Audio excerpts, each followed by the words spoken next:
Muy buenas noches, bienvenidos a otra edición más de Opinión Libre. El día de hoy, sábado 15, tenemos de invitado al doctor Orlando Viñolo, quien ya lo tenemos presente aquí en la transmisión, doctor en Derecho Administrativo, profesor de la UDED. Con él vamos a analizar el plan de Fuerza Popular, su plan de gobierno. Doctor, buenas noches, bienvenido.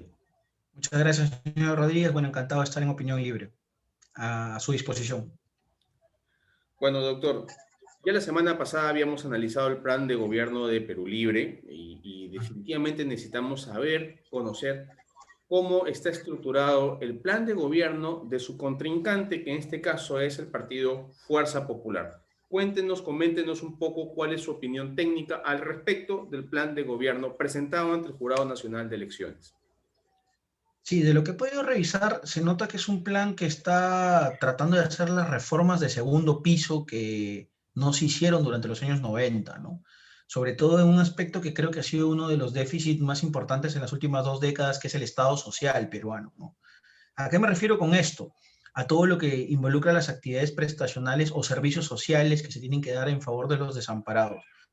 Y esto tiene que ver con algo muy importante que lo noto en el plan de gobierno de Fuerza Popular, que es básicamente toda la actividad de fomento, ¿no? Se está dando un gran incentivo de ayudas públicas para poder entregar, por ejemplo, a través del canon minero, facilitado directamente a los beneficiarios de las zonas territoriales donde se extrae, también por los elementos propios que tienen que ver con el fomento de actividades productivas, el crédito privilegiado, que es una técnica bancaria interesante que se está utilizando ahora para poder mejorar la cantidad de personas que pueden acceder a la intermediación financiera. Entonces, se nota que es un intento por tratar de solidificar el Estado social que el papá de Keiko Fujimori no logró establecer de una manera plena, ¿no? Y creo yo que esto puede ayudar a consolidar la economía social de mercado, que eso es un elemento que desde siempre se ha reclamado a los 5 sucesivos gobiernos que han pasado después de Fujimori, ¿no? La imposibilidad de tener más atendida la pobreza, más atendido los asuntos relacionados con la inclusión de diversas personas que tienen problemas de desigualdad y evidentemente las posibilidades de que los que menos tienen puedan tener al menos a futuro un piso mínimo de dónde establecer, una posibilidad de poder crecer a partir de estas cuestiones materiales que tienen que ser otorgadas por el Estado, ¿no? Entonces, creo que eso es lo que más resalta del plan de gobierno de la señora Fujimori, ¿no? A diferencia de lo que sucede con Perú Libre, el plan de gobierno de la señora Fujimori es realmente económico-social, digamos. El plan de gobierno de Perú Libre es más político, político reformista, ¿no? En todo caso, y se nota porque ella empieza con un pilar estratégico número uno, que es la reactivación económica, y ahí empieza a esbozar Ujú. todo su estructura en base básicamente a la economía, ¿no? Después ya Sí. empieza a hablar de temas sociales. Lo que sí me preocupa, no lo sé, estaríamos un poco tomando el modelo del padre, como usted bien dice, pero estaríamos creando un poco más de burocracia cuando ella en parte de su plan menciona la creación de una comisión de formalización. También menciona algo como crear como una, qué sé yo, un viceministerio de Prompime. ¿No sería un poco más ahondar en el tema burocrático con el propósito de crear un clientelismo? No sé, como pasó con el PRONA en algún momento. No sé, tengo Con esa imagen. Foncodes, ¿no? El antiguo Foncodes que hasta ahora subsiste, ¿no? Que era el programa de fomento social del padre. Claro. Puede ser, lo que pasa es, depende cómo se haga, en el detalle está el tema de la aplicación de estas técnicas. Porque si vas a crear un viceministerio sobre la base de los órganos que ya existen en el ministerio correspondiente, no hay ningún problema. Es simplemente cambiar el ROF, el Reglamento de Organización y Funciones, introducirlo dentro de la entidad y mover órganos de un lado al otro y listo. Con el mismo presupuesto, la misma cantidad de funcionarios, los mismos medios, sacas adelante un nuevo viceministerio que podría ser útil para la política de gobierno que se pretende implantar. Pero si vas a aumentar el presupuesto del ministerio, vas a sacar nuevas plazas públicas para funcionarios, evidentemente es engrosar algo que ahora sería un completo despropósito, ¿no? Porque no necesitamos engrosar más burócratas administrativos, necesitamos burócratas de otro sentido, asistenciales, ¿no? Personal sanitario, es otro tipo de funcionarios los que se buscaría si es que intentaríamos reclutar, ¿no? Entonces, todo depende. Y ahí creo yo que la prensa peruana equivoca mucho en preguntar no el cómo, sino el detalle. El detalle máximo es lo que se tiene que preguntar a Keiko Fujimori para saber cómo se va a hacer finalmente esta actividad social, ¿no? Correcto. Y aquí justamente en el cómo, no sé, me parece que no hay la explicación del cómo piensa garantizar esta reducción de la pobreza, este disminución de tasa de desempleo o cómo consolidar este programa fiscal. O sea, no explica el cómo lo va a hacer, simplemente ella dice, Son grandes líneas. ¿no? Ujú. Esto es lo que pienso hacer, pero no te dice el cómo lo va a hacer. Ahora, Sí, el cómo es muy difícil de explicar en una elección. Eso es algo que creo yo, voy a ser duro en lo que voy a decir, pero es el nivel cultural del país en general. O sea, la discusión peruana en elecciones presidenciales no es una discusión profunda de grandes técnicas, no, es una discusión de frases, ¿no? Es una discusión muy, muy básica, ¿no? Entonces, entrar al cómo podría aburrir, entre comillas, al gran electorado peruano. Entonces, por eso es que los candidatos tienden solamente a crear ideas fuerza. Pero claro, en una entrevista, digamos, si usted entrevista a Keiko Fujimori, la situación sería mucho más precisa, porque le tendríamos que preguntar, perfecto, ¿usted quiere reactivar el país? La pregunta es, ¿qué sectores van a ser los nuevos motores del país? ¿Va a haber asuntos forestales, por ejemplo, puestos en vigencia? ¿Se va a tratar de activar el tema del litio en Puno, que es algo que, por ejemplo, plantea un ex candidato? Se va a plantear la posibilidad de poder expandir proyectos mineros. En Lambayeque hay un proyecto minero importante que se ha parado por asuntos ambientales. ¿Cómo lo vamos a destrabar? Se va a ampliar los puertos para hacer comercio exterior desde las provincias, porque en la actualidad hay como una especie de centralización portuaria en el Callao, ¿no? Y Chimbote, lo cual es una locura. Este país necesita exportar por toda la costa, ¿no?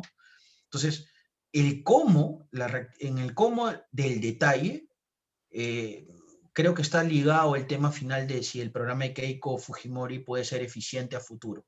No es un mal programa, es un programa mediano, yo diría, pero tampoco plantea grandes detalles y creo yo que ahí está la clave de muchas cosas que tendría que ser preguntadas para la opinión pública, ¿no?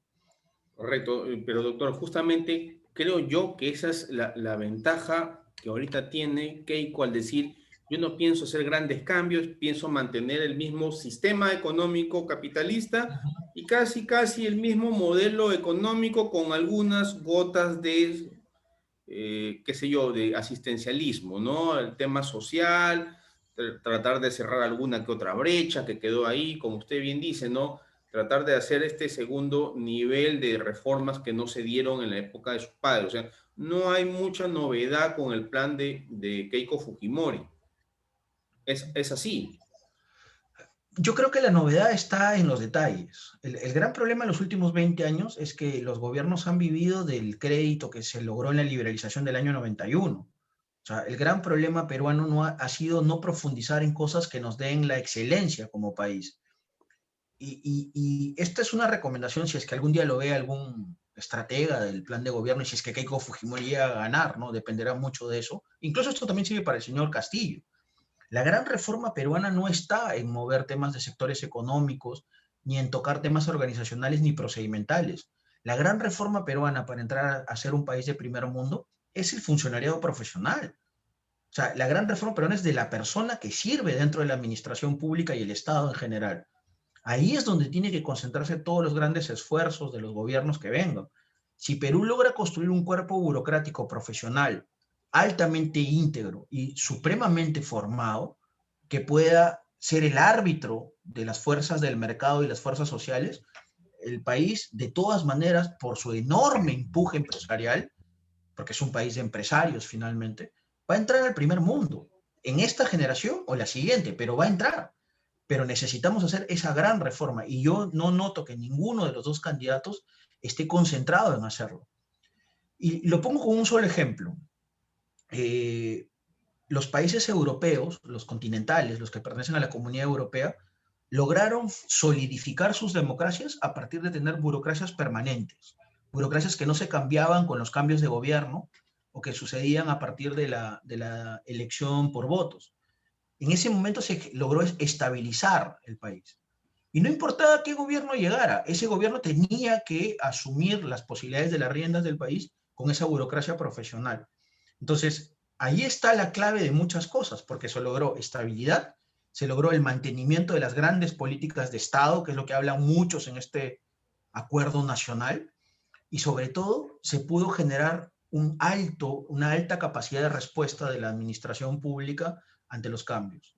Entonces, creo que ahí está la clave del éxito del país.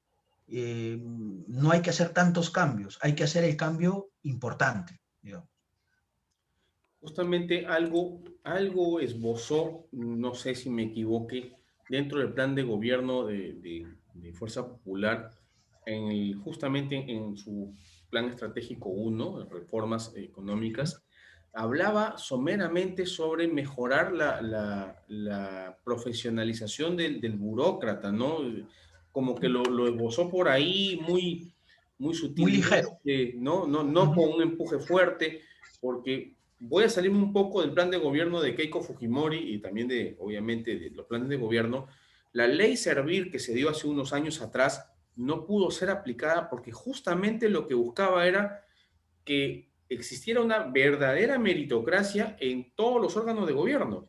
A la hora que esto bajó a los gobiernos regionales, a los gobiernos locales, hubo una hecatombe política porque ningún alcalde, ningún gobernador quería hacerse el malo de la película teniendo que aplicar esta ley y evaluando el personal, que muchos de ellos definitivamente no iban a poder pasar la valla, y iban a tener que darles una oportunidad para que se capaciten a costa de ellos, que obviamente ya era un problema, y volvieran a dar el examen teniendo un año de plazo de volver a dar la evaluación, con probabilidades de que salieran de la planilla. Entonces, los gremios, los sindicatos, obviamente lanzaron su voz de protesta y las autoridades dijeron, bueno, vamos a dejar la ley Servir ahí y solamente agarremos unas cuantas cositas, el perfil, cambiemos los nombres, pero no podemos aplicarlo porque nos metemos en un problema político, tenemos a gente en la calle y nuestra votación y todo se paraliza. O sea, el problema realmente es que el burócrata, más del 90% es burocracia que no está Muy preparada informal, para asumir. claro, y muy informalizada, exacto. Y es un problema. O sea, Y ¿quién son los que está haciendo mandan, la película? claro, no, y al final ellos, los burócratas, son los que mandan. La gente cree que manda el presidente, pero en realidad las grandes decisiones las toman los burócratas que colocan los gobiernos elegidos democráticamente. El acto administrativo que otorga la pensión, el acto administrativo que permite la certificación de una actividad industrial, la licencia de funcionamiento, los asuntos relacionados en general con la actividad o títulos habilitantes, todo pasa por estos burócratas. O sea, la gente que cree que cuando elige Castillo va a cambiar su vida, eso es un error. O elige a Keiko Fujimori, es un error. El que cambia tu vida finalmente es el burócrata que ese gobierno ha colocado en un determinado órgano administrativo y que va a terminar relacionándose contigo. Entonces, hay que bajar más el discurso. Por eso, el gran cambio ante el ciudadano no está tanto en las grandes políticas, porque eso se ve en 30, en 20 años, como ha pasado con la liberalización peruana, que recién ahora estamos empezando a cosechar los frutos.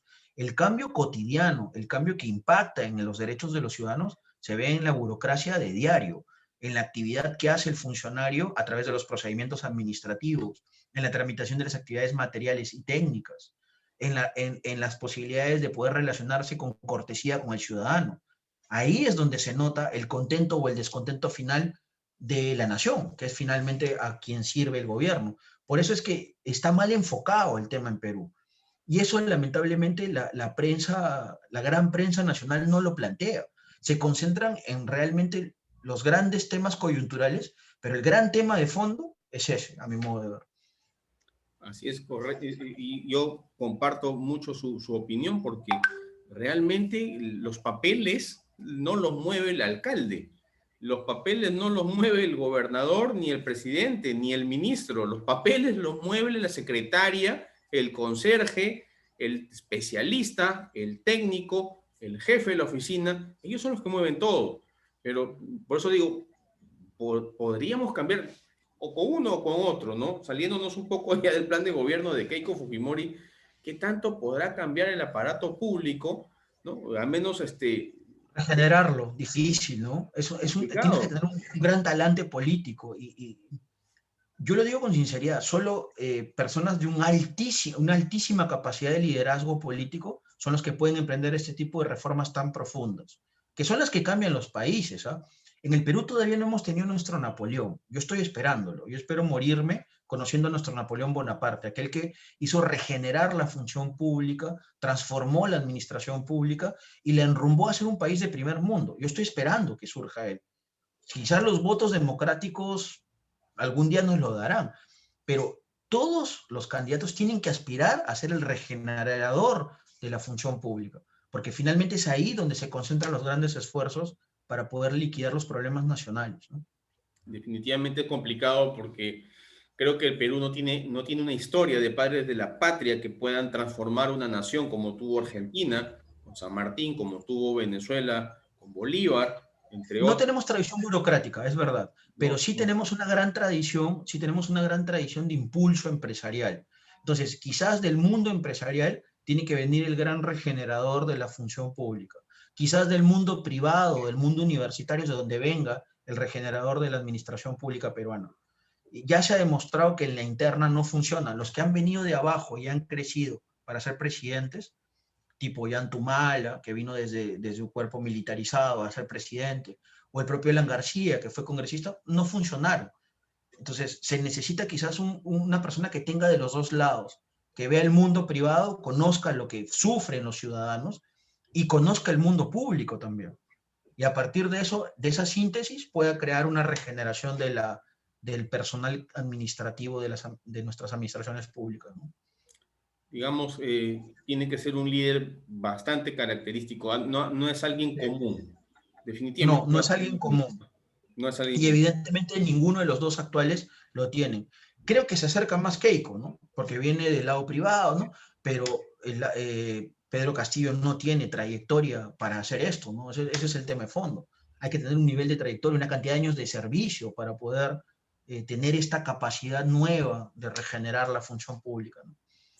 Doctor, pasando a otra parte, ya ha pasado una semana, hay una nueva encuesta de IEP, ha salido Ujú. publicada, me imagino que van a haber un par más o unas cuantas más. Bueno, hoy día salió Datum también, ¿no? Me parece. Yo me acojo de la IEP, la distancia ya es casi por los 5% de diferencia, están que le pisan los talones.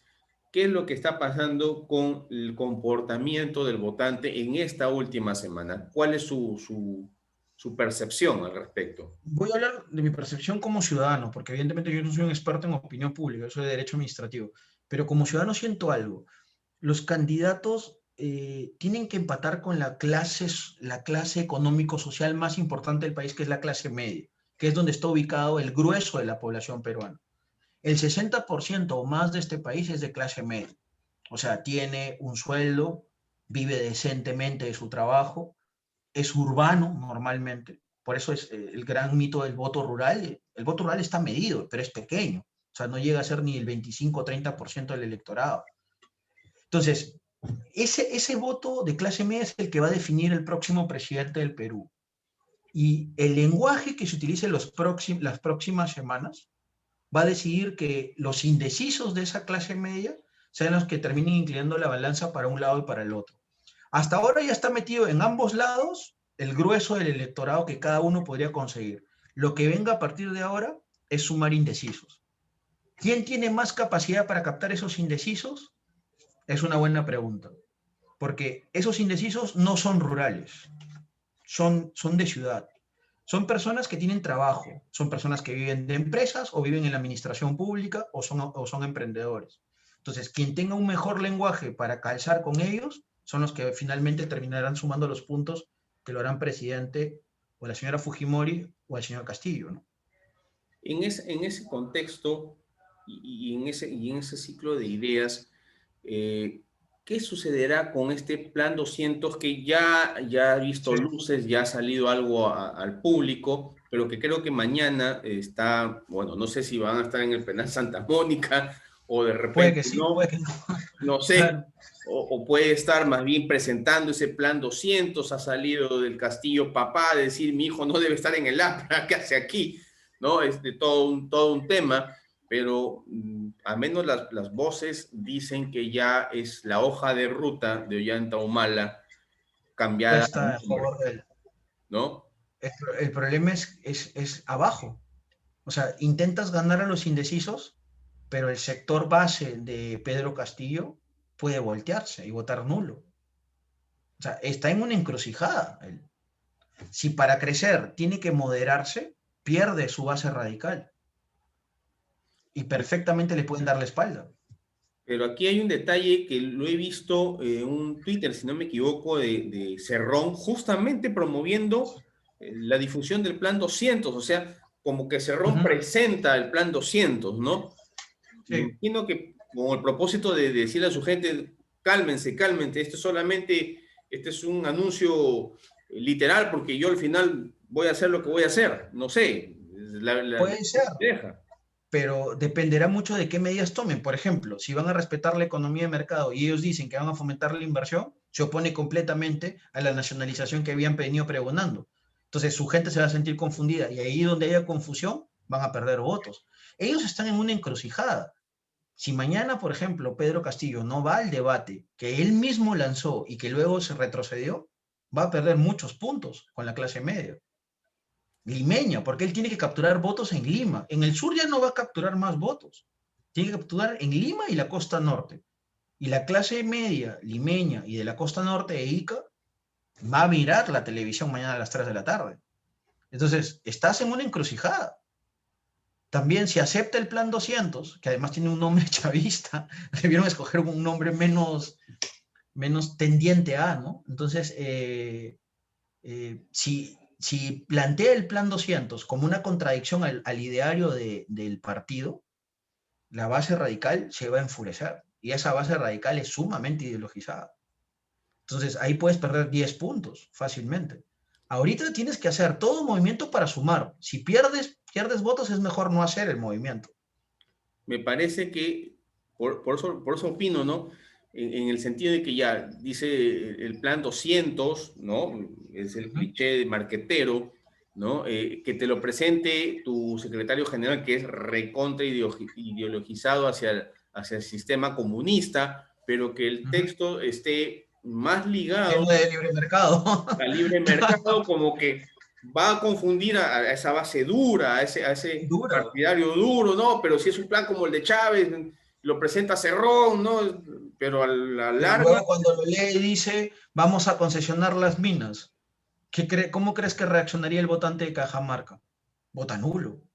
Vota nulo, porque dice, me volvieron a engañar. Y es un votante no solamente ideologizado, es un votante que puede sentir rencor por el candidato que lo usó en primera vuelta, que usó su voto mal, y que por tratar de llegar al poder simplemente lo ha utilizado como un instrumento como lo han hecho todos los otros anteriores candidatos. Es lo mismo que hizo Humala, finalmente. Es claro. lo mismo que hizo PPK también.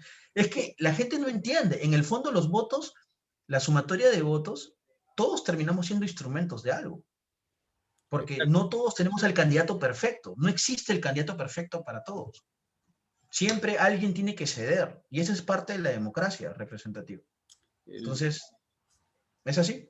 el problema está en que los partidarios duros de Perú Libre son duros realmente, son gente que yo tengo un trascendido, ¿no? Si escuchaba a una persona dentro del partido que me decía, no, si nosotros nos volteamos como mala, nos linchan, ¿no? O sea, Los linchos, que nos exacto. vienen encima, porque son realmente concientizados que el sistema comunista es el sistema que debe ser, es el que Es da el la debe ser respuesta a todo.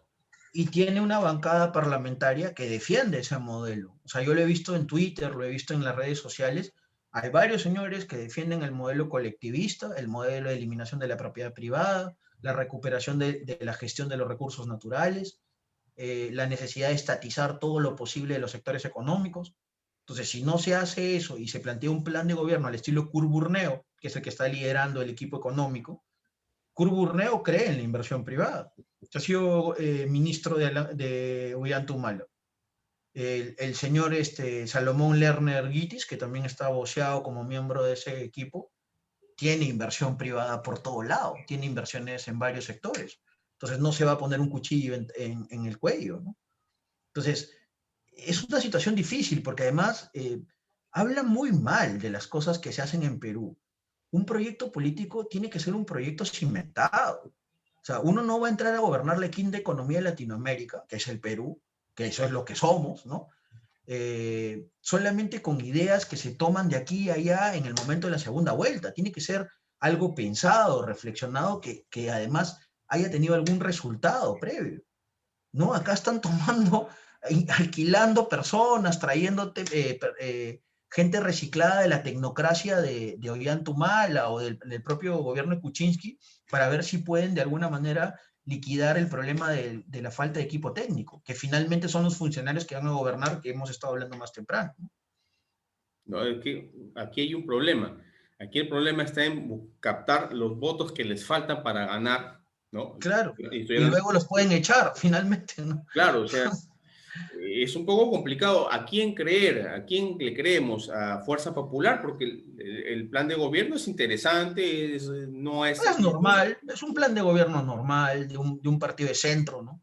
Claro, es algo de... No es una maravilla tampoco, ¿ah? Pero es un plan de gobierno que estabilizaría el país económicamente.